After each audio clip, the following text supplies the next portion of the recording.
Ces problématiques qui vous préoccupent. Un discours d'environ 15 minutes a suffi au président de la République pour s'adresser à ses jeunes compatriotes le 10 février 2026. Drapé dans son costume, sa cravate et sa chemise aux couleurs bleu marine et bleu ciel, qu'il affectionne d'ailleurs, Paul Biya s'est présenté devant les jeunes dans une posture inhabituelle, c'est-à-dire devant un pupitre sur lequel était posé son discours écrit. C'est d'ailleurs sur cette copie physique que le président entame la première partie de son discours avant de s'appuyer plus tard sur le téléprompteur.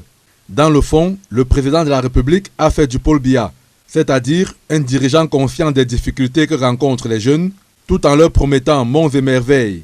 Discours qui contraste très souvent avec la réalité. Ces problématiques qui vous préoccupent, je les connais.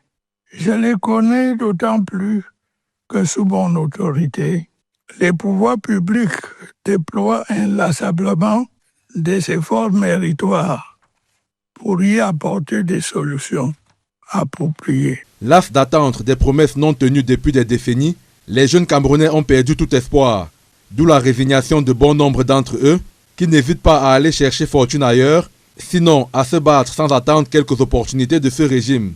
Et ça, le président de la République en est le premier conscient. Je sais que certains d'entre vous se sentent désemparés face aux difficultés qu'ils éprouvent à trouver un emploi ou à réaliser leurs projets. Ils sont dès lors enclins à douter de l'avenir et tenter de se résigner, de renoncer à leurs rêves ou de se lancer dans n'importe quelle aventure périlleuse. Cela ne saurait en aucun cas être la solution. Je les encourage plutôt à persévérer. En outre, on retiendra du discours du président qu'il faudra encore attendre avant de voir le remaniement ministériel tant attendu.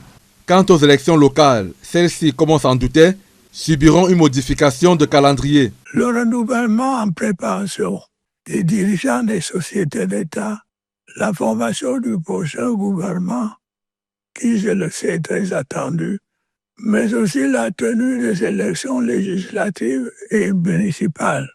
Même si le calendrier afférent à ces dernières devrait, au vu de certaines contraintes impérieuses, connaître un léger réajustement. 24 heures après cette adresse à la jeunesse, les jeunes sont déjà certainement passés à autre chose, eux qui ont perdu espoir de voir les promesses se concrétiser.